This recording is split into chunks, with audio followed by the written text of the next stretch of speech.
Hello বন্ধুরা, আজকে আমি আপনাদের সামনে নিয়ে এসেছি বাংলাদেশের সুনামধন্য 10টি জমিদার বাড়ি সম্পর্কিত তথ্য, যেটা হয়তো আপনি আগে কখনো দেখেননি। তো চলুন বেশি কথা না বাড়িয়ে ভিডিওটি শুরু করা যাক। নম্বর 1, তাজহাট জমিদার বাড়ি। এটি বর্তমানে রংপুরে অবস্থিত। তাজহাট জমিদার বাড়ি। নম্বর 2, মাহেরা জমিদার বাড়ি, টাঙ্গাইল।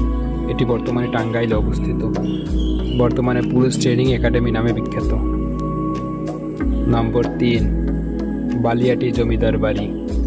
এটি বর্তমানে মানিকগঞ্জে অবস্থিত। নম্বর 4, পুটিয়া রাজবাড়ি, রাজশাহী।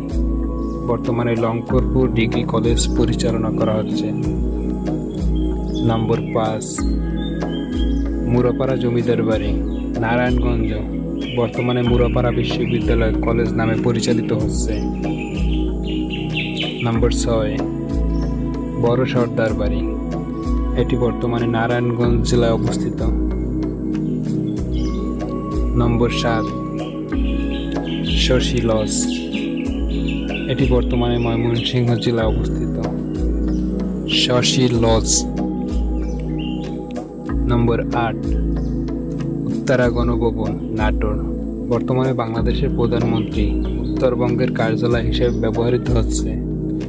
নম্বর 9, ধনবাড়ি নবাব মঞ্জিল। এটি বর্তমানে টাঙ্গাইল জেলায় অবস্থিত। নামটি কি অদ্ভুত, তাই না? শীতলাই জমিদার বাড়ি। বর্তমানে ইড্রিল নামে একটি ড্রাগ প্রস্তুতকারী প্রতিষ্ঠানের ল্যাবরেটরিতে ব্যবহৃত হচ্ছে। বন্ধুরা, ভিডিওটি যদি একটু আপনাদের ভালো লেগে থাকে, লাইক, কমেন্ট, শেয়ার করতে ভুলবেন না। ধন্যবাদ সবাইকে এতক্ষণ ভিডিওটি দেখার জন্য।